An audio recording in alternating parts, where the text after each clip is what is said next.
Saya juga berterima kasih atas kepercayaan, dan ini malam yang kedua saya memberikan pengajaran sekaligus renungan tentang pemikiran-pemikiran dari Santo Yohanes Paulus II, relasi pribadinya dengan Bunda Maria, dan bagaimana relasi pribadinya itu bisa juga membangkitkan semangat kita untuk mengikuti jejaknya menjadi orang kudus. Tadi malam kita punya fokus perhatian adalah pada sosok Bunda Maria sebagai pendidik. Dan kita temukan dalam diri Maria seorang ibu yang luar biasa, yang bisa memahami anaknya yang remaja, usia 12 tahun, dan menunjukkan pada kita pelajaran-pelajaran yang sangat berharga. Bagaimana kesabarannya, bagaimana kepercayaan kepada anak itu diberikan, bagaimana tanggung jawab sebagai orang tua. Pokoknya semua yang berhubungan dengan peran dari Maria sebagai pendidik, dan tentu saja pengaruh dari Maria juga bisa dirasakan oleh kita semua, yaitu kita juga dipanggil untuk menjadi pendidik yang handal di dalam keluarga masing-masing. Pada malam hari ini, saya akan memfokuskan perhatian kita pada dua hal. Yang pertama adalah pada sosok Maria yang oleh Santo Yohanes Paulus II dalam Rosarium Virginis Maria itu membantu kita untuk merenungkan Kristus bersama dengan Bunda Maria. Lalu pada bagian yang terakhir dari permenungan sekaligus pengajaran ini, kita coba melihat hal yang konkret bagaimana Maria bersama dengan Yesus itu bersama-sama selama 17 tahun. Tadi malam ada pertanyaan yang kiranya pas juga dengan pengajaran pada malam hari ini. Saya akan membagi layar yang saya sudah siapkan untuk kita semua.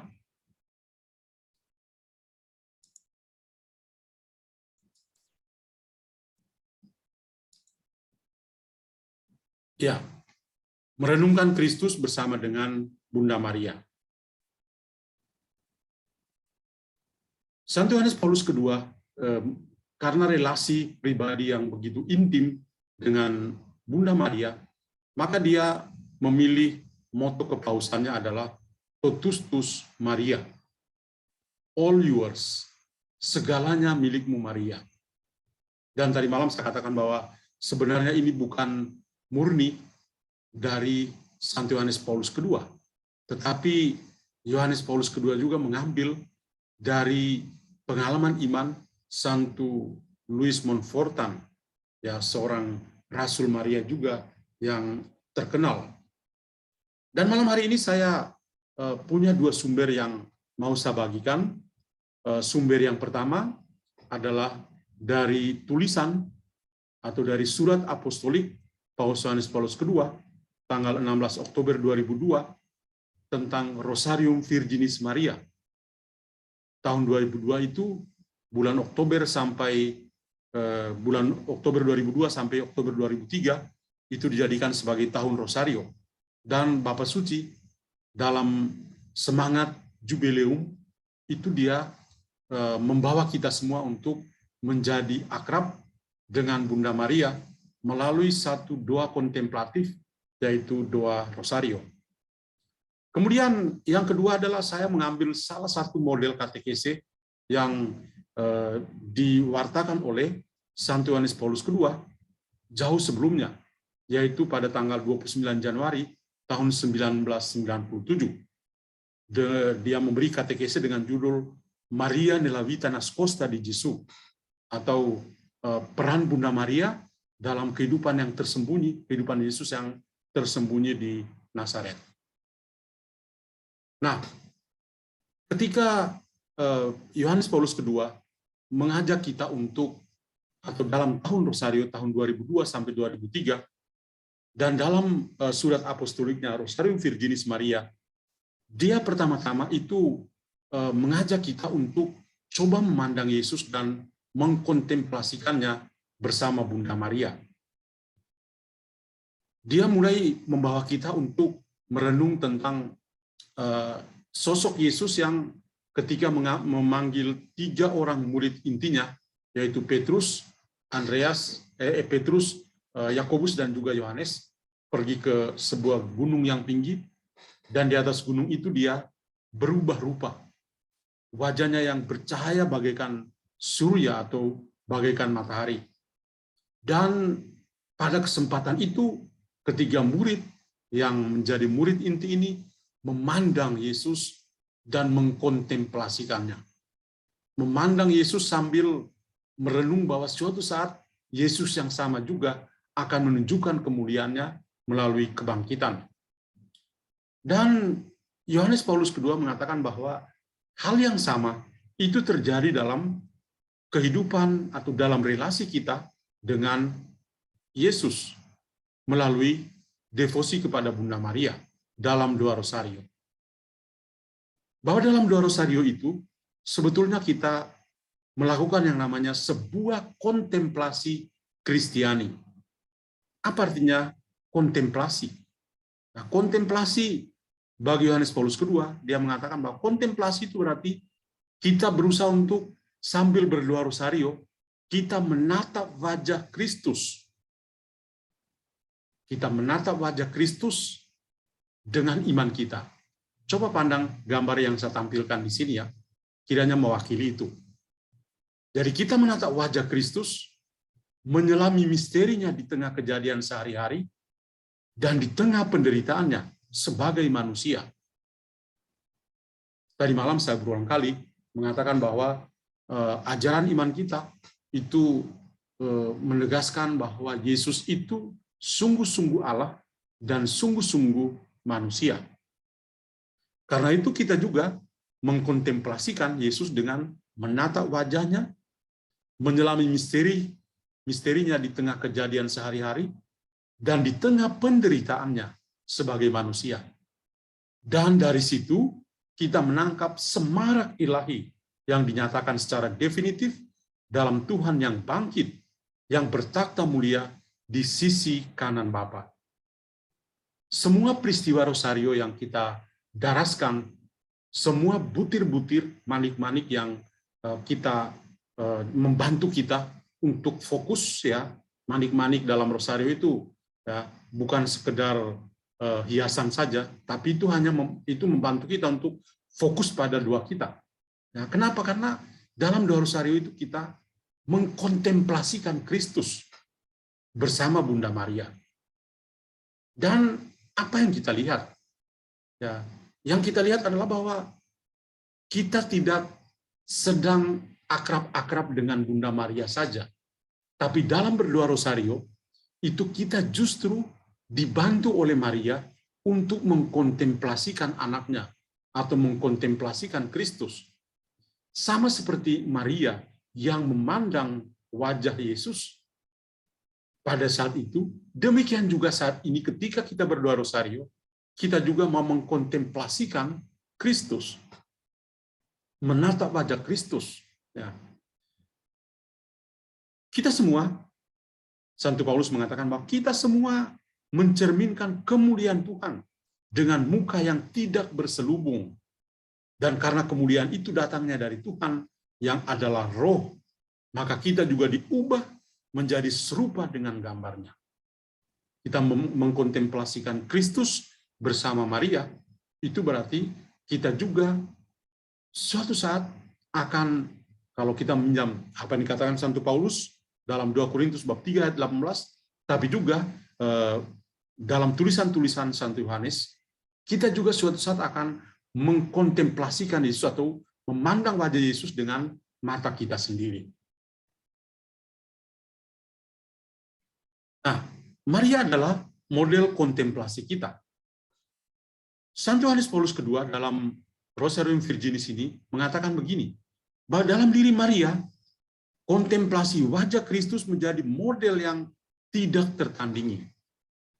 Dengan cara yang unik, wajah Sang Putra tercipta dalam diri Maria. Dan ini betul ya, apa yang direfleksikan oleh Santo Yohanes Paulus II dalam Rosarium Virginis Maria itu luar biasa. Dalam diri Maria, kontemplasi, ya, memandang wajah Yesus itu betul-betul sempurna. Dialah satu-satunya yang paling mengenal Yesus. Santo Yohanes Paulus II dalam tulisan-tulisan yang lain dia selalu mengatakan, yang paling mengenal Yesus lebih dalam adalah Bunda Maria. Kenapa? Karena Yesus pernah ada dalam rahimnya. Karena semua perasaan yang dia rasakan sebagai ibu, itu juga yang dirasakan oleh anaknya Yesus dalam rahimnya. Jadi betapa luar biasanya sosok seorang Yesus yang kita kenang, ya. Nah, maka dalam rahim Maria, Yesus itu dibentuk secara manusiawi, memiliki kemiripan dengan dia, kemiripan dengan Maria. Dan ini menunjukkan kedekatan rohani yang bahkan lebih besar. Kata-kata Santo Yohanes Paulus II ini luar biasa. Dan ini membuat kita melihat sosok Maria itu adalah seorang yang begitu dekat, begitu akrab, seorang ibu dengan anaknya sendiri. Dalam rahim Maria, Yesus itu dibentuk secara manusiawi, sungguh-sungguh manusia. Memiliki kemiripan dengan Maria, ya, dalam hal perasaan. Apa yang dirasakan oleh Maria, itu juga yang dirasakan oleh Yesus dalam rahimnya. Dan ini menunjukkan betapa dekatnya secara rohani antara Maria dan Yesus. Kalau tadi malam saya mengatakan bahwa menurut Yohanes Paulus II, Maria itu menjadi guru bagi Yesus. Tapi pada saat yang sama, Maria juga menjadi murid dari Yesus. Memandang atau mengkontemplasikan Yesus sebagai anak Allah, ya, lalu menjadikan dia sebagai guru dan Maria menjadi muridnya. Jadi dua sosok yang memang sama-sama saling melengkapi dan sungguh sangat inspiratif. Mata hati Maria itu sudah tertuju pada Yesus sejak ia menerima kabar malaikat, sejak ia mengandungnya berkat kuasa Roh Kudus. Kontemplasi Maria tentang Yesus itu sejak pertama kali dia menerima kabar sukacita. Selanjutnya, dia selalu hadir bersama dengan Yesus. Tadi malam ada satu pertanyaan yang menarik, ya, bahwa pertanyaan yang menarik adalah bahwa apakah Tuhan Yesus juga memandang, apakah Maria juga hadir dalam kehidupan Yesus, dalam penderitaannya, dalam kerasulannya selama 3 tahun? Iya, ya, yang terjadi seperti itu, bahwa ya Maria itu hadir selalu bersama dengan Yesus. Ketika menerima kabar sukacita, ketika pergi ke Ain Karem untuk melayani Elizabeth, ketika kembali dari Ain Karem kembali ke Nazaret, dari Nazaret ke Bethlehem, dari Bethlehem ke Mesir, dari Mesir ke Nazaret, kemudian dari Nazaret setiap tahun pergi ke Yerusalem bersiar sebagai orang Yahudi. Sampai akhirnya apa yang terjadi? Yang terjadi adalah bahwa Maria sendiri menyaksikan Yesus dengan paskahnya. Dia menderita, sengsara, wafat, dan yang paling terakhir adalah Maria bersama para rasul menanti kedatangan Roh Kudus. Maka dalam dokumen atau dalam surat apostolik Rosarium Virginis Maria, itu Yohanes Paulus II dengan jelas mengatakan kehidupan Maria itu begitu sempurna. Dari saat pertama menerima kabar sukacita, di mana dia mengandung dari Roh Kudus, sampai bersama dengan gereja menantikan kedatangan Roh Kudus pada hari raya Pentakosta. Dan Maria sungguh menjadi mempelai dari Roh Kudus. Jadi mata hati Maria itu selalu tertuju pada Yesus sejak ia menerima kabar sukacita, dan selanjutnya dalam perjalanan Yesus sampai dia wafat, naik ke surga, dan memberikan rohnya ke dunia pada hari Pentakoste, Maria hadir. Dan itu juga menjadi tanda Maria itu menemani gereja sepanjang perjalanan gereja. Maria selalu ingat akan Yesus. Maria terus-menerus membeberkan misteri-misteri. Misteri putranya di hadapan kaum beriman dengan dambaan agar kontemplasi pada misteri-misteri itu dapat menjadi saluran turunnya semua kuasa yang menyelamatkan. Semua misteri rosari atau peristiwa-peristiwa dalam rosario itu sangat membantu kita untuk lebih dekat dengan Yesus. Ad Jesum per Mariam. Kita menjadi akrab dengan Yesus karena peristiwa-peristiwa atau misteri-misteri yang kita renungkan dalam rosario itu betul-betul membantu kita dari pihak Maria, membantu kita untuk bisa melihat ya dan mengimani Yesus Kristus putranya. Dengan mendaras rosario, umat Kristiani itu menjalin kontak dengan Maria yang terus-menerus ingat akan Sang Putra dan menatap wajahnya dalam kontemplasi. Kalimat-kalimat yang saya buat lebih tebal ini, ya, ini sangat penting. Apa yang kita lakukan sebelum permenungan ini harus kita pahami, ya, bahwa dengan mendaras rosario yang tadi kita sudah daraskan itu, dengan mendaras rosario, kita sebagai pengikut Kristus itu menjalin kontak, membangun relasi dengan Maria. Karena apa? Karena Maria itu yang berkontemplasi tentang Yesus. Maria yang jauh lebih mengenal Yesus daripada kita. Seorang Maria yang terus-menerus ingat akan Yesus sebagai putra dan menatap wajahnya dalam kontemplasi. Ini sangat luar biasa. Hal-hal ini yang penting, yang biasa kita lakukan dalam berdoa rosario. Ya. Ada 5 hal lain yang saya tampilkan di sini. Sambil kita berdoa rosario, kita tidak hanya mengkontemplasi Yesus bersama Maria, tapi ada juga hal-hal lain yang muncul di sini. Kita mengenang Kristus. Ketika kita berdoa rosario, kita tidak hanya sekedar menyebut peristiwa, kemudian Bapa kami, salam Maria, kemuliaan, dan selesai. Bukan itu. Ya.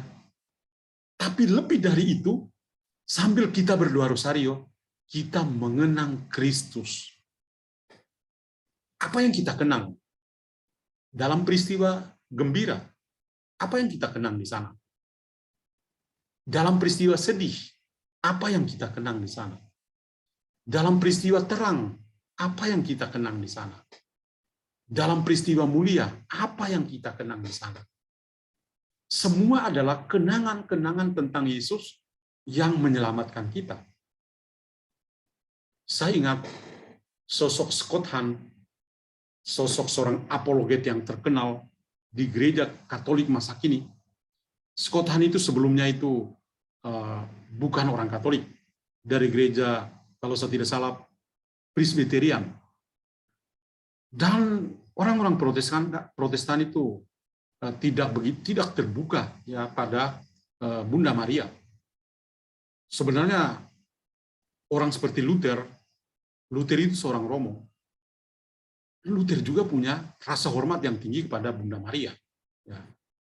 Tapi dalam perkembangan teologi selanjutnya, ya, seolah-olah Maria adalah selang air. Selang air berguna ketika masih ada air. Ketika airnya tidak ada, selang itu digulung dan ditaruh di tempat yang aman atau dibiarkan saja. Kadang-kadang pandangan mereka seperti itu. Maria berfungsi ketika dia masih mengandung Yesus, setelah dia melahirkan Yesus, ya udah, selesai. Dia, kita seperti itu. Ya. Tapi kita orang Katolik berbeda. Ya. Karena apa? Kalau Maria itu mengenang Kristus, maka kita juga, Yohanes Paulus II mengatakan, kita juga bersama Maria mengenang Kristus dalam peristiwa-peristiwa rosario. Jadi, Scott Hahn sebelumnya itu dia berpikir bahwa kita itu lebih menomorsatukan Maria daripada Yesus. Dia mengatakan bulan tidak bisa mengganti matahari dong. Kenapa orang Katolik bisa mengganti bulan dengan matahari? Kenapa Maria menjadi lebih penting daripada Yesus? Tapi ketika dia mengenal lebih dalam rosario ini, lalu dia mengatakan, bulu kuduk saya berdiri ketika saya akhirnya menjadi orang Katolik. Selain Ekaristi, juga sosok Maria yang betul-betul mengubah kehidupan dari Scott Hahn. Jadi pengalaman iman dari Scott Hahn yang membuat kita orang Katolik yang selalu berdoa rosario harus lebih Katolik lagi dong. Ya, kenapa? Karena kita mengenang Kristus ketika kita berdoa rosario. Lihatlah gambar yang saya siapkan ini, sangat menarik. Maria memegang rosario. Ya. Kemudian yang kedua adalah kita belajar untuk mengenal Yesus. Dalam peristiwa-peristiwa rosario itu, kita belajar untuk mengenal Yesus lebih dalam. Mungkin saja kita itu orang Katolik itu biasanya malas untuk baca kitab suci. Ya, yang baca kitab suci ya romo-romo lah. Kami kan hanya umat biasa. Tidak juga. Kita semua harus membaca kitab suci untuk akrab bersama Kristus. Tapi di sini ya, satu pesan yang menarik adalah kita bersama Maria belajar untuk mengenal Yesus. Kita belajar untuk mengenal Yesus melalui Bunda Maria, ad Jesum per Mariam. Yang ketiga, kita menjadi serupa dengan Kristus sambil kita mengkontemplasikan Dia, kita mengenang Dia, kita mengenal Dia, dan kalau kita mengkontemplasikan, mengenal, dan mengenang, maka kita akan menjadi semakin serupa dengan Kristus. Tadi malam saya menekankan bahwa Kristus itu sungguh manusia, kecuali satu hal, yaitu dosa. Yesus tidak berdosa, kita itu berdosa, tapi yang lain-lain sama. Maka kita harus berusaha untuk menjadi semakin serupa dengan Kristus. Maka rosario yang kita doakan, ya, rosario, setiap orang kan punya rosario, ya. Rosario itu jangan hanya jadi hiasan saja, ya, tapi betul-betul menjadi bagian. Ya, rosario harus menjadi kebutuhan kita supaya kita bisa mengkontemplasikan Yesus, bisa mengenang Yesus, bisa mengenal Yesus, dan menjadi semakin serupa dengan Yesus sendiri. Lalu rosario juga membantu kita bersama Maria berdoa kepada Kristus. Rosario itu membuat kita bersatu dengan Maria untuk berdoa kepada Kristus. Dan yang terakhir adalah kita tidak hanya sekedar mengkontemplasikan, mengenang, mengenal, menjadi serupa, dan berdoa. Tetapi yang satu ini adalah tugas misioner kita. Besok hari Minggu misi. Tugas misioner kita adalah melalui doa rosario, kita juga terpanggil untuk memaklumkan Kristus. Jadi Bapak Saudara sekalian, betapa kayanya kita ketika kita berdoa rosario. Jadi bukan hanya, tadi malam saya cerita pengalaman dari Yohanes Paulus II ya, masih kecil. Dia sampai tanya pada ibunya, Mami, kok Salam Maria melulu? Ya, nggak ada yang lain ya. Kita bersifat monoton ketika kita berdoa rosario. Salam Maria penuh rahmat Tuhan sertamu, bla bla bla bla bla bla bla bla bla. Kadang-kadang mulut kita komat kami, tapi kita tidak fokus dalam doa kita. Tapi malam hari ini saya mau mengatakan kepada kita semua beberapa hal ini. Kita mengkontemplasikan atau memandang wajah Yesus melalui doa rosario, kita mengenang, kita mengenal, menjadi semakin serupa, kita berdoa bersama Maria, dan dari situ kita punya satu tugas misioner kita, yaitu memaklumkan Kristus kepada orang lain. Nah, ini bagian pertama yang saya bagikan. Bagian kedua, itu saya terinspirasi dari apa yang dikatakan tadi malam, ditanyakan tadi malam. Setelah mereka pergi ke Yerusalem, Yesus usia 12 tahun, Maria dan Yusuf pergi ke Yerusalem bersama dengan dia, dan setelah itu tidak ada berita lagi tentang Yesus. Seperti sebuah lompatan besar, dan akhirnya Yesus di usia 30 dan mulai tampil di depan umum. Dan saya katakan semalam bahwa ada tradisi tertentu yang mengatakan bahwa Santo Yusuf itu meninggal pada saat Yesus berusia kira-kira 13 tahun. Oleh karena itu dari usia 13 sampai 30 atau 17 tahun, Yesus tersembunyi di Nazaret. Dan selama dia tersembunyi di Nazaret, apa yang dia lakukan? Ya, dia tukang kayu. Dia harus kerja supaya bisa memenuhi kebutuhan dia dengan ibunya Maria.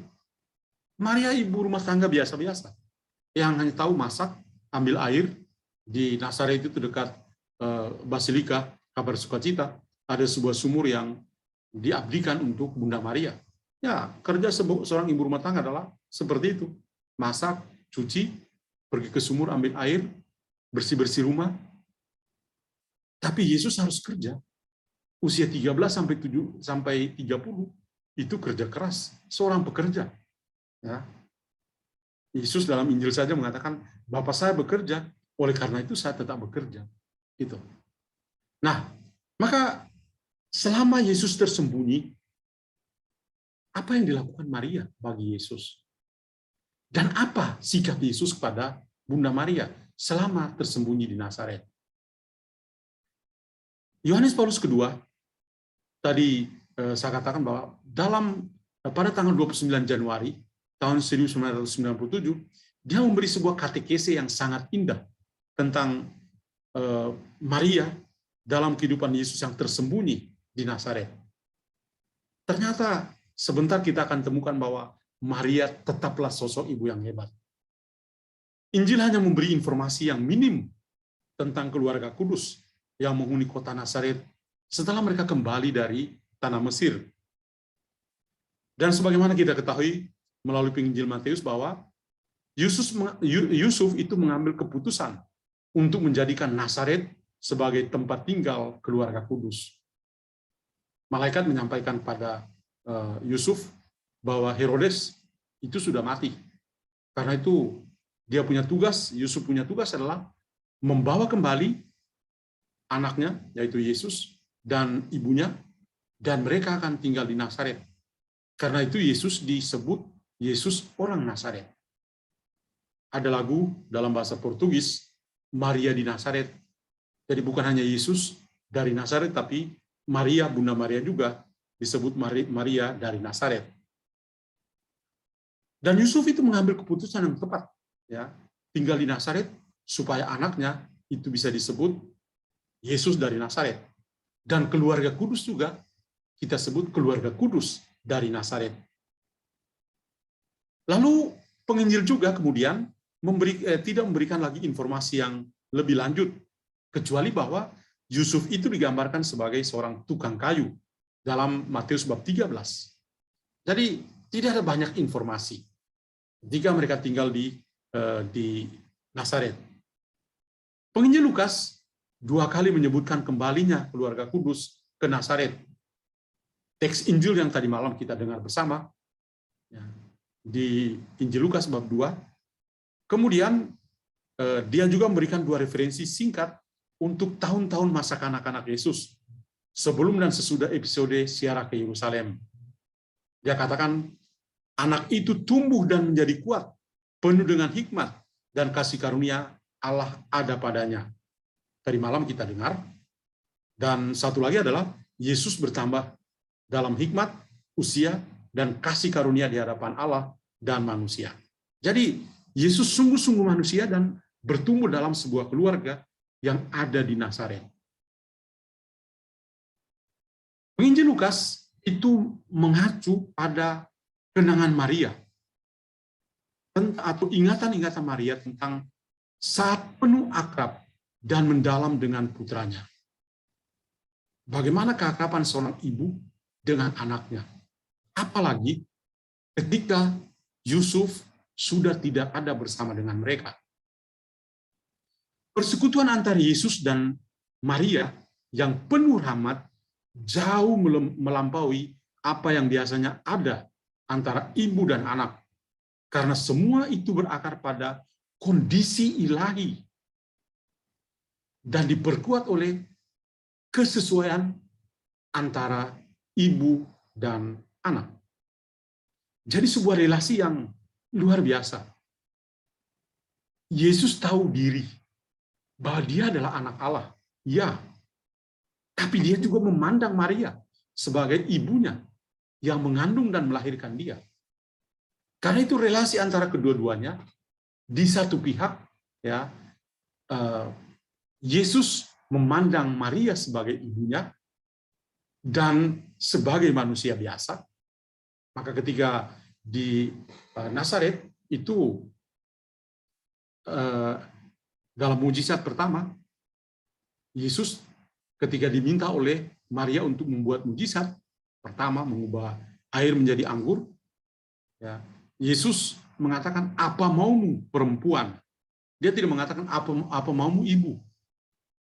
Terjemahan dalam bahasa Indonesia ya dipakai kata ibu paling kurang supaya cocok dengan mulut kita dan budaya kita. Karena tidak enak kalau anak panggil ibunya perempuan.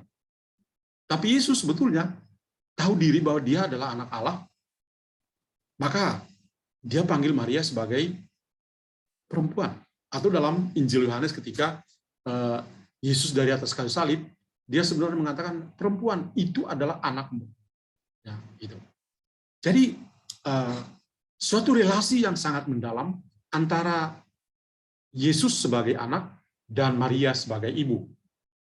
Dengan demikian kita dapat menyimpulkan bahwa suasana ketenangan dan kedamaian di rumah Nazaret dan upaya mereka yang terus-menerus untuk memenuhi rencana Tuhan memberikan kedalaman yang luar biasa dan unik persekutuan antara sosok seorang ibu dan anaknya. Nah, di sini muncul, Yohanes Paulus II melihat bahwa di sini muncul sebuah kesadaran dari Maria, bahwa dia sedang menjalankan tugas yang dipercayakan oleh Tuhan kepada dia untuk menjadi ibu bagi Yesus. Engkau akan mengandung dan melahirkan seorang anak yang akan engkau sapa Yehosua, Allah yang menyelamatkan. Pekerjaan sehari-hari dari Maria yang sederhana memiliki nilai khusus di matanya sendiri, karena dia melakukannya sebagai pelayan bagi perutusan Kristus putranya. Maria tetaplah ibu dari Kristus, dari Yesus Kristus. Ibu Tuhan, Elizabeth menyapa Maria sebagai ibu Tuhanku. Jadi ini sebuah kesadaran yang dimiliki oleh Maria ketika tinggal bersama dengan Yesus anaknya. Tapi hal yang kedua yang juga menarik adalah keteladanan dari Maria. Teladan Maria adalah dia mencerahkan dan mendorong pengalaman yang begitu banyak ya, dialami oleh setiap wanita yang melakukan tugas harian mereka sebagai ibu dalam setiap keluarga. Maria itu seorang perempuan biasa-biasa dari Nazaret. Kalau kita ingat ya, dialog Yesus dengan para murid pertama, ya, Nathanael, apa yang menarik dari Nazaret ya? Jadi Nazaret itu kalau dari Galilea, orang melihat Nazaret itu sebagai daerah gunung, ada di gunung. Ya. Kalau orang-orang dari Yerusalem apalagi, Nazaret itu apa? Ya, jauh sekali, 160 km. Ya. Nah, jadi kita bisa melihat ya di sini Maria menunjukkan teladannya yang luar biasa sebagai seorang perempuan, wanita biasa-biasa, ibu yang biasa-biasa yang melakukan tugas kegiatannya setiap hari sebagai seorang ibu. Namun demikian, meskipun sebagai seorang ibu yang sederhana, tapi sebagaimana direfleksikan oleh Yohanes Paulus II, kata yang tadi kita sudah dengar dalam Rosarium Virginis Maria, ya, kontemplasi dan adorasi. Meskipun mereka hidup bersama sebagai ibu dan anak, tapi Maria itu tetap mengkontemplasikan anaknya, memandang wajah Yesus, ya. Dan dia juga ya menyembah Yesus sebagai Tuhannya. Maka ya kita bisa lihat bahwa bagi Maria, kehidupan di Nazaret itu tidak didominasi oleh hal-hal yang monoton sebagai seorang ibu. dalam kontaknya dengan Yesus, anaknya, itu kita bisa lihat Yesus itu bertumbuh menjadi seorang laki-laki yang normal, perlahan-lahan menjadi dewasa, bekerja sebagai tukang kayu. Semua itu karena arahan dari Maria. Maria tahu tugasnya sebagai seorang ibu. Dan kontemplasi yang dirasakan oleh Maria adalah seperti tadi malam kita renungkan juga. Maria menyimpan semua dan merenungkannya di dalam hatinya. Lukas, ya, dalam tulisan Lukas kita menemukannya itu.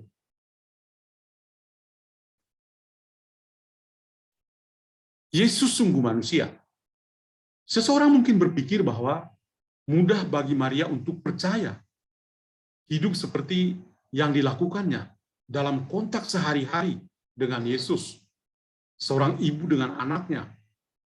Namun dalam hal ini, kita harus juga ingat bahwa aspek unik dari kepribadian putranya biasanya tersembunyi. Bahkan cara hidupnya patut dicontoh. Yesus juga menjalani kehidupan yang mirip dengan teman-teman sebayanya. Dia sungguh-sungguh manusia. Maka, ya sama seperti anak-anak di rumah zaman sekarang. Meskipun ibu itu mengenal anaknya mendalam, ya, dia tahu ya kepribadian dari anaknya. Tetapi ada juga hal-hal tertentu yang mungkin Maria juga tidak mengerti tentang kehidupan pribadi dari Yesus.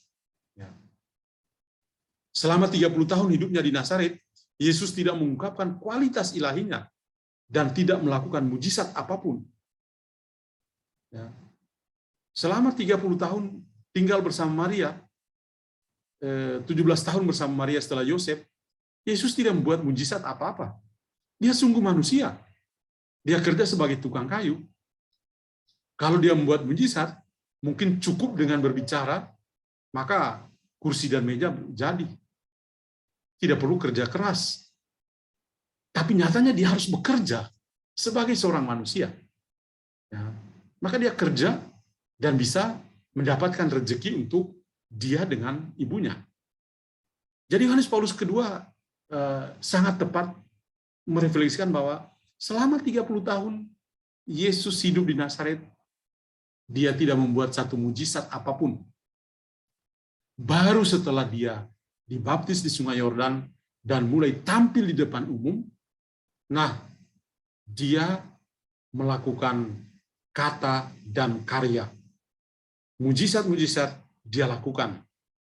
Jadi dia tampil di depan umum dan begitu mengesankan apa yang dia katakan dan apa yang dilakukan. Kita jadi teringat ketika dia di Nazaret, semua orang merasa heran. Bukankah dia ini anak tukang kayu? Bukankah ibunya Maria? Bukankah saudara-saudaranya ada di sekitar kita? Hebat banget ya, dia bisa seperti itu. Ya. Jadi semua orang pada bertanya tentang sosok dari Yesus.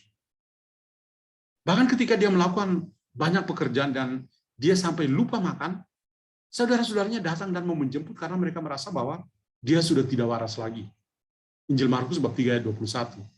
Jadi Yesus lalu berubah total menjadi sangat berbeda setelah usia 30 tahun. Seorang ibu yang memahami, dalam suasana Nazaret yang mengagumkan dan semangat bekerja keras, Maria berusaha untuk memahami cara kerja penyelenggaraan ilahi dalam misi putranya. Ibunya tentu masih mengingat pernyataan Yesus di dalam bait suci di Yerusalem ketika dia berusia 12 tahun yang tadi malam kita dengar. Tidak tahukah kamu bahwa aku harus berada di rumah Bapakku? Lukas bab 2 ayat 49. Kalau kita merenungkan hal ini, Maria dapat lebih memahami arti keputraan ilahi dari Yesus Kristus. Tinggal bersama Yesus di 30 tahun pertama, Yesus tidak berbuat mujizat apa-apa. Tapi setelah itu, Maria pasti semakin sadar. Mulai dengan mujizat pertama, dia mengubah air menjadi anggur, dan itu saat pertama Yesus menampakkan kemuliaannya. Lalu dari situ mulai muncul mujizat-mujizat yang lain. Dan ini saya yakin bahwa Maria itu semakin percaya pada kealahan dari Yesus Kristus putranya. Yesus tidak hanya sungguh-sungguh manusia, tapi sungguh-sungguh Allah. Dan karena itu, ya, dia juga menyapa Allah sebagai Abba, Bapa, Bapakku, my Father. Secara iman dan harapan dan juga kasih. Persekutuan hidup dengan Yesus di Nazaret membuat Maria tidak hanya maju dalam persiaran imannya. Tidak hanya dalam iman, tapi juga dalam pengharapannya. Maria juga punya iman, tentu, dan juga bertumbuh dalam harapan. Ya, sebagai seorang manusia, Maria juga punya harapan, ya, untuk tetap bersekutu dengan Yesus Kristus putranya. Dan dia rasakan itu setelah Yesus wafat, bangkit dan naik ke surga. Dan kebajikan ini dipupuk dan ditopang oleh ingatannya atau memorinya akan kabar sukacita dan kata-kata Simeon. Ya, ramalan Simeon tentang sebilah pedang akan menembus, ya, jantung dari Maria yang kita refleksikan pada bulan yang lalu, bulan September.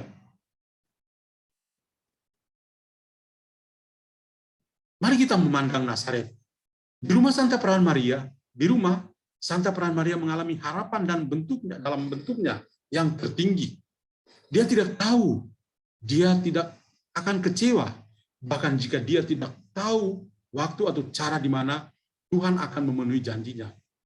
Dia tidak tahu apakah Yesus akan menderita. Dia belum tahu. Meskipun Simeon sudah mengatakan, sebilah pedang akan menembus jantung. Tapi dia menyimpan itu dalam hatinya. Atau ketika Yesus sendiri mengatakan, dia harus berada di rumah Bapaknya. Itu pun Maria belum mengerti. Ya. Maria memilih diam dan pergi dari Nazaret bersama Yesus dan Yusuf untuk pergi dari Yerusalem, pergi ke Nazaret dan tinggal bersama di sana. Ya. Jadi rumah di Nazaret menjadi tempat kesaksian yang agung akan cinta kasih. Nah, kita lihat kebajikan-kebajikan ilahi ini yang dialami oleh Yesus, oleh Maria, tadi iman, harapan, dan kasih. Ini adalah kebajikan-kebajikan teologal atau kebajikan-kebajikan ilahi yang dialami oleh Maria selama dia berada dengan Yesus di Nazaret, dan itu juga yang terus berkobar di dalam gereja hingga masa kini. Melihat Nazaret, merenung misteri kehidupan tersembunyi Yesus dan Sang Perawan terberkati, kita semua diundang untuk merenungkan misteri hidup kita yang Santo Paulus ingat, tersembunyi bersama Kristus di dalam Allah. Yohanes Paulus kedua membawa kita pada sosok Allah sendiri. Di samping Maria dan Yesus yang hidup tersembunyi, kita juga, ya, tersembunyi bersama Kristus di dalam Allah sendiri. Seringkali kehidupan yang tampak rendah hati dan tidak jelas di mata dunia, tetapi yang mengikuti teladan Maria dapat mengungkapkan kemungkinan keselamatan yang tak terduga, memancarkan cinta dan kedamaian Kristus. Saya tutup pengajaran dan renungan ini dengan sebuah doa dari Santo Yohanes Paulus kedua. Dalam bagian terakhir dari Rosarium Virginis Maria, itu ada sebuah doa yang dia tuliskan. Doanya seperti ini. O Rosario Suci Maria, rantai halus yang menyatukan kami dengan Allah, ikatan kasih yang memadu kami dengan para malaikat, benteng keselamatan untuk melawan serbuan neraka, pelabuhan aman tatkala perahu universal kami kandas. Kami tidak pernah akan meninggalkan Engkau. Engkau akan menjadi penopangku di saat ajal. Milikmulah ciuman terakhir kami di saat nyawa melayang. Dan kata terakhir yang kami ucapkan adalah namamu yang suci. O Ratu Rosario dari Pompei, o Bunda yang terkasih, o pengungsian orang berdosa, o penghibur orang yang berduka, kiranya Engkau dipuji di mana-mana, sekarang dan selalu, di bumi dan di surga. Amin. Demikian pengajaran saya malam hari ini. Ya,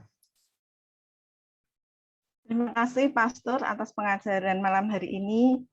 Sangat menambah pengetahuan kami malam hari ini tentang Rosarium Virginis Mariae, yaitu surat apostolik Paus Yohanes Paulus II, di mana surat ini membahas Rosario Suci dan memandangnya sebagai ringkasan dari pesan Injil. Rosario, walau jelas-jelas bersifat Bunda Maria, merupakan pusat dari sebuah doa kristosentris atau yang berpusat pada Kristus. Kemudian dalam surat ini juga menegaskan kembali kepercayaan Katolik Roma pada daya doa Rosario yang menyatakan melalui Rosario para umat menerima rahmat yang berlimpah yang seakan-akan datang langsung dari Sang Bunda Penebus. Surat ini juga menekankan devosi total kepada Sang Perawan Maria, bahwa kesempurnaan penuh kita terbentuk dengan prosedur taat, bersatu, dan dipersembahkan sepenuhnya kepada Yesus Kristus. Oleh karena itu, devosi yang paling sempurna dari semua devosi yang tidak bisa dibantah adalah devosi yang menaati, mempersatukan, dan menguduskan kita dengan prosedur yang paling sempurna pada Yesus Kristus. Dan itu ada pada devosi kepada Santa Perawan Maria. Karena dalam devosi kepada Santa Perawan Maria, kita semua bisa dikatakan, kita semua dikuduskan dan dipersiapkan jiwa kita kepada Tuhan kita. Demikian, Pastor. Untuk selanjutnya, kami berikan kesempatan kepada Bapak Ibu bila akan sharing atau bertanya tentang tema kita malam hari ini kepada Pastor. Kami persilahkan. Pastor John dari Setia Hardiarso di Serang, Romo. Ya. Selamat malam. Selamat malam. Romo, kami di Serang punya kelompok doa Rosario yang hampir setiap hari kami lakukan jam 6 sore. Dan yang ingin saya tanyakan adalah setelah doa Rosario selesai, ini kami lanjutkan dengan lagu Yesus, Engkaulah Andalanku. Apakah ini lazim atau seperti apa, Dok? Apa, Romo? Gitu. Terima kasih demikian, Romo. Iya, dalam devosi populer itu kita sesuaikan dengan keadaan, Pak Stef, ya. Kadang-kadang itu Ya. Mungkin dipadukan dengan doa koronka, atau mungkin kebetulan kelompok yang memimpin adalah kelompok kerahiman, kelompok kategorial kerahiman di paroki, ya tidak ada salah ketika mereka menyanyikan lagu-lagu tertentu, Yesus Andalanku, tidak ada masalah, ya, tidak ada masalah. Jadi sangat tergantung, bisa juga setelah Rosario mereka menyanyikan lagu-lagu Bunda Maria yang populer, ataukah saya katakan tadi karena mungkin saja yang memimpin adalah orang-orang kerahiman ilahi, ya lagu yang paling akrab bagi mereka adalah Yesus Andalanku, ya udah, tidak ada masalah, enggak dosa kok. Sebenarnya kami semua awam, Romo. Karena apa namanya, ada kelompok paling 20 orang. Setelah selesai doa Rosario, maaf, kemudian kami salam jaratu, dan kemudian dilanjutkan dengan karena ini masa pandemi, Romo, kami doa mohon bebas dari pandemi. Setelah itu dilanjutkan dengan Yesus Andalanku, seperti itu, Romo. Kemudian baru tutup. Tidak masalah, tidak masalah. Kalau kebetulan tadi saya katakan mungkin kebetulan kategorial kerahiman, ya udah mereka lanjutkan dengan devosi kerahiman ilahi, tidak apa-apa, melengkapi, ya. Melengkapi. Ya. Walaupun hanya lagunya saja, Romo. Ya, oke. Ya, baik. Terima kasih, Romo. Ya. Terima kasih Bapak Steve yang sudah bertanya. Ada ya, dalam devosi populer, ya di mana-mana, entah di daerah-daerah pedalaman yang kurang imam, itu mereka punya doa yang paling populer adalah doa Rosario. Kadang-kadang karena saking akrab dengan Maria, maka selama Ekaristi berlangsung, mereka terbiasa untuk berdoa Rosario dalam perayaan Ekaristi. Sebetulnya tidak boleh, ya. Ekaristi itu jauh lebih tinggi, ya. Oleh karena itu ketika misa berlangsung, sangat diharapkan umat tidak perlu berdoa rosario. Ya, tidak perlu. Bisa berdoa rosario sebelum atau sesudah misa. Pada saat misa ya tetap misa. Itu sebuah sakramen. Rosario bukan sakramen. Ya.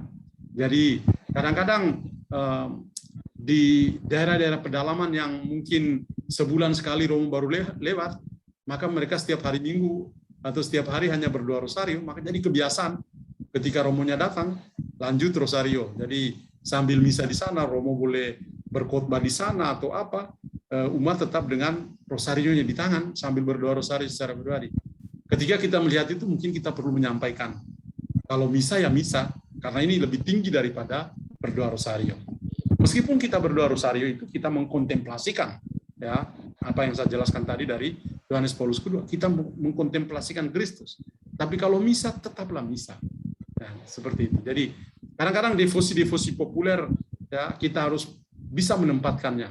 Mana yang lebih tinggi seperti sakramen pasti, ya. Lalu mana yang kehidupan devosional atau praktik kesalehan yang bisa kita lakukan, oke, kita harus menjadikan sebagai nomor yang kedua. Ya, terima kasih Romo. Ya. Terima kasih Bapak Steve. Ada Ibu Dr. Swani Romo yang akan bertanya. Kami persilahkan Dr. Swani. Selamat malam Dr. Swani. Selamat malam Bu Vero. Selamat malam Romo. Selamat malam Bu. Romo, saya ingin tanya. Romo dari semalam mengatakan bahwa Yesus itu benar-benar Allah dan benar-benar manusia. Ya. Dan juga hari ini kita mengkontemplasikan wajah Yesus, kita berdoa rosario. Yang ingin saya tanyakan adalah apa perikop dalam kitab suci. Ibrani 10 ayat 5. Karena itu, ketika ia masuk ke dunia, ia berkata, korban dan persembahan tidak engkau kehendaki, tetapi engkau telah menyediakan tubuh bagiku. Tubuh. Tubuh ini adalah tubuh manusia Yesus. Benarkah itu Romo? Dan kemudian tubuh manusia Yesus itu mendapat apa tuh DNA atau ini ya autosomnya itu purely dari Maria. Maka ketika memandang wajah Maria, maka kita juga memandang wajah Yesus. Sebab keelokan Bunda Maria juga diwariskan kepada Yesus. Dan malah ada yang mengatakan juga bahwa golongan darah Yesus itu sama dengan golongan darah Maria. Jadi kalau kita, apakah ini interpretasi atau suatu renungan saya ini benar, Romo? Terima kasih, Romo. Iya, kalau kita lihat baik-baik ajaran iman kita, ya Yesus yang kita imani itu sungguh-sungguh Allah dan sungguh-sungguh manusia. Sungguh manusia itu yang tadi misalnya 30 tahun pertama itu dia tinggal di rumah di Nazaret dan dia sebagai orang Nazaret dia kerja seperti biasa. Hidup sebagai seorang pemuda yang biasa, kecuali dalam hal dosa. Itu dalam surat kepada umat Ibrani ini. Nah, karena itu semua hal yang lain sama, kecuali dalam hal dosa. Dia tidak melakukan dosa. Jadi 30 tahun pertama kerja seperti biasa, berrelasi, berkomunikasi, ya, perasaannya sebagai seorang anak dengan ibunya sama dengan yang kita rasakan, atau sama dengan ibu dan anak, ya, seorang ibu memperhatikan anaknya, sama juga dengan anak ketika dia memperhatikan ibunya, sangat manusiawi. Ya. Dalam hal yang secara biologis ya, tadi keinginan ya. Darahnya atau perasaan-perasaannya ya, tentu tidak jauh berbeda dengan apa yang dirasakan oleh Maria ibunya dan tentu oleh Yusuf. Sikap-sikap tertentu dari Yusuf seperti tadi malam juga kita renungkan, ya, adalah semangat kerja, kemudian relasi sosial. Yesus belajar dari mana? Dari Yusuf ayahnya. Kemudian dari Maria. Jadi pengaruh dari dua sosok, kita kembali ke pengajaran tadi malam, pengaruh dari sosok Maria dan Yusuf sebagai manusia itu sangat besar dalam kehidupan Yesus. Tetapi Yesus juga sungguh-sungguh Allah, dia tahu, ya, dia tahu siapakah dirinya dan manusia. Oleh karena itu tadi misalnya saya mengutip beberapa hal seperti ketika dalam mujizat pertama di Kana, ya, Maria mendekati Yesus dan mengatakan mereka kehabisan anggur. Yesus mengatakan kepada Maria ibunya, apa maumu perempuan? Saatku belum tiba. Kalau dalam pengalaman kita, mungkin kita mengatakan, enggak sopan amat ini anak, ya. Tapi Yesus tahu diri bahwa dia memang lebih tinggi. Dia adalah anak Allah. Dia adalah pencipta. Maria adalah ciptaan. Meskipun dia pernah ada dalam rahim Maria, ya, tetapi kodratnya sebagai Allah itu tidak akan hilang. Dan Allah sebagai pencipta. Oleh karena itu, ya, dia tidak segan-segan memanggil Maria sebagai, ya, manusia biasa, perempuan, ya, dan lain sebagainya. Atau ketika dia di atas kayu salib, dia bicara kepada Yohanes, hai perempuan, itulah anakmu. Jadi, atau tadi malam Yohanes Paulus kedua juga mengatakan, dan bukan hanya Maria menjadi guru bagi Yesus, tetapi pada saat yang sama, Maria menjadi murid dari Kristus. Ya, ini. Dan kalau kita membaca teks-teks Injil, teks-teks suci yang lain, selain misalnya tadi Ibu Dr. Swani ngomong tentang dari surat Ibrani, tapi kalau kita membaca teks-teks suci dari Injil, para penginjil khususnya, atau kesaksian-kesaksian dari Santo Paulus, akan sangat jelas kealahan dari Yesus itu jauh lebih banyak, ya. Jadi setelah hidup tersembunyi di Nazaret dan ketika dia mulai tampil dan mulai membuat mujizat dan tanda-tanda, itu Yesus menunjukkan kemanusiaannya semakin kecil dan kealahannya semakin besar. Dengan berbagai macam tanda, dan tanda yang terbesar yang Yesus tunjukkan adalah apa? Kebangkitannya. Itu yang paling besar dari segala-galanya. Jadi itu sebabnya kesaksian-kesaksian dari kitab suci yang kita terima dalam tradisi gereja, para bapak gereja, itu mengajarkan kita semua, Yesus yang kita imani itu unik. Sungguh-sungguh Allah dan sungguh-sungguh manusia. Dia meskipun anak Allah, Santo Paulus mengatakan, dia meskipun anak Allah, tapi rela berkenosis, rela mengosongkan dirinya, merendahkan diri serendah-rendahnya, mengambil rupa seorang hamba, bahkan dia wafat di kayu salib. Jadi Yesus memang unik, atau Yesus senantiasa beda dan memang luar biasa. Gitu. Terima kasih Romo, seluruh Injil sudah diterjemah dirangkum oleh Romo. Terima kasih Romo. Baik. Terima kasih Dr. Swani. Ada pertanyaan dari Ibu Cendrawasti. Malam Romo, kalau Rosario bolehkah buat doa meditasi? Apakah Rosario bisa dibuat untuk doa meditasi seperti itu? Justru itu sangat bagus untuk menjadi, tadi Yohanes Paulus kedua dalam Rosarium Virginis Maria, dia mengatakan kita mengkontemplasikan wajah Yesus, ya. Oleh karena itu sangat jelas bahwa Rosario itu bisa membantu kita untuk bermeditasi. Kenapa dalam Rosario itu ada manik-maniknya, ya, ada manik-maniknya supaya kita jangan ngantuk. Itu tujuan yang sangat manusiawi, supaya jangan ngantuk. Karena kita mendoakan Salam Maria banyak kali, ya, pasti kita bisa kecenderungan ngantuk pasti ada. Atau kalau kita pakai hitung dengan jari, kadang-kadang kita lupa. Atau yang punya rosario cincin bisa juga keliru, ya. Maka Salam Maria baru 7 dia kira 10, ya, selesai paling cepat, ya. Kenapa ada manik-manik? Karena manik-manik itu sambil tangan kita bergerak, itu membantu kita untuk ya lebih fokus pada doa kita. Ibu bapak saudara sekalian, kita ini masih di dunia. Kita belum jadi malaikat. Karena itu, misalnya, malam-malam kalau kita tidur, waduh pikiran kita pada pekerjaan, pada orang yang kita paling tidak suka pada hari ini, pada itu, meskipun kita minum kopi, kiranya kalau di dekat mungkin saya langsung tonjok dia, ya, tonjok mulutnya misalnya. Ya daripada pikir-pikir gitu, ambillah rosario. Dan tanpa perlu ada intensi, enggak apa-apa. Salam Maria penuh rahmat Tuhan sertamu, terpujilah engkau di antara wanita.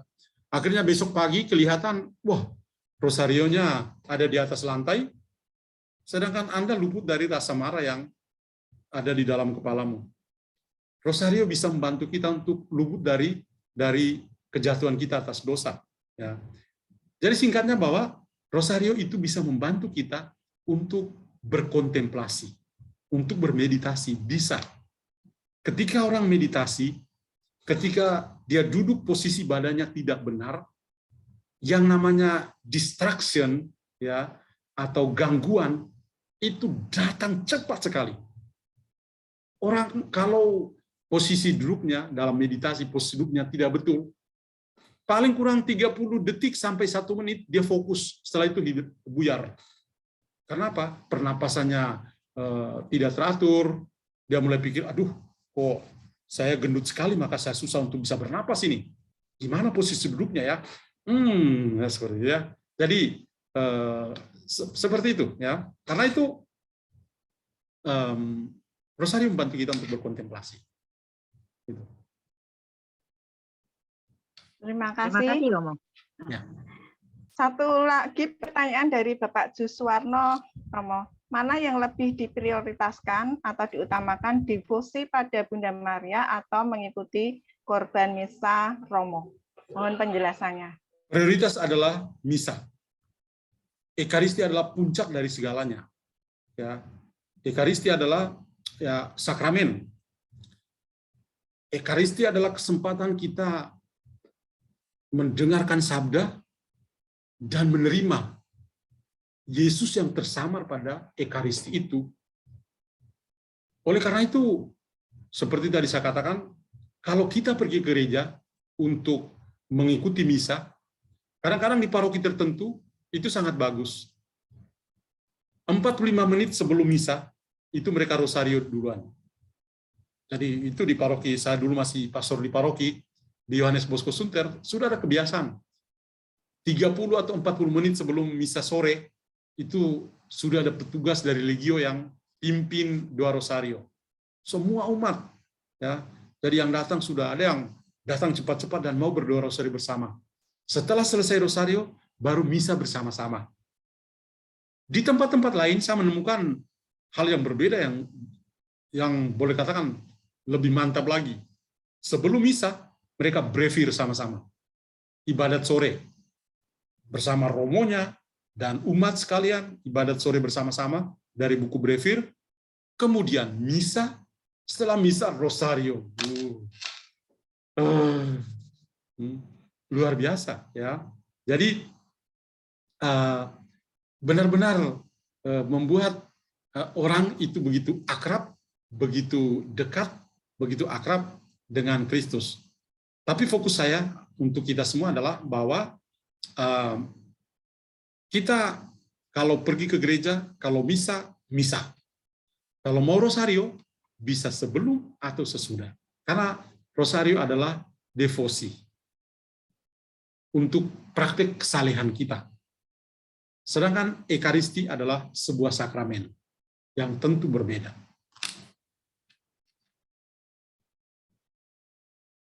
Terima kasih atas jawabannya, Romo. Ini ada satu lagi pertanyaan, masihkah dibuka atau kita tutup doa lebih dulu, Romo, untuk dilanjutkan nanti? Ya, ini masih diberi kesempatan. Sudah 9:30 ya untuk kita. Kasihan ibu yang di Ambon. Baik, besok Romo, ya, Romo besok juga akan misa ya, Romo. Ya. Mungkin kita tutup doa terlebih dahulu, kemudian bila nanti masih ada kesempatan bisa dilanjutkan nanti.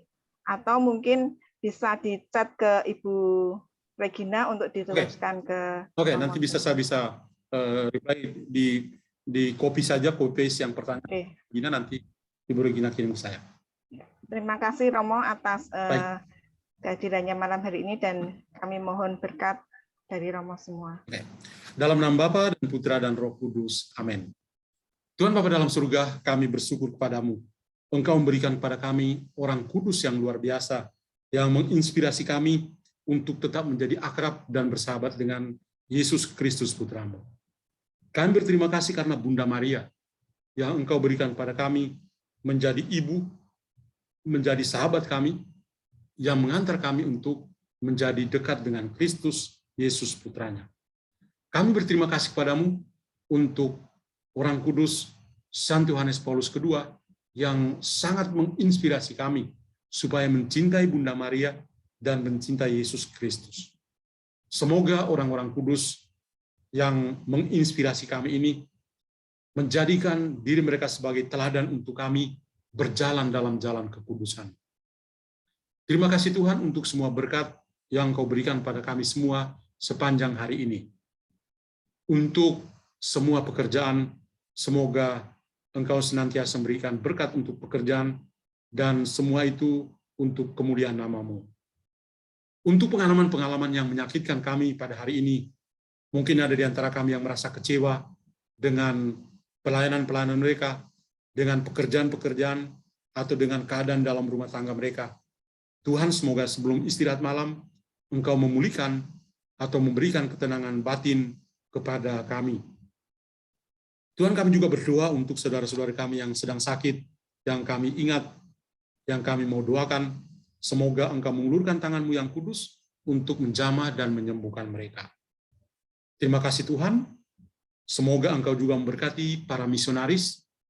Besok kami akan merayakan Hari Minggu Misi.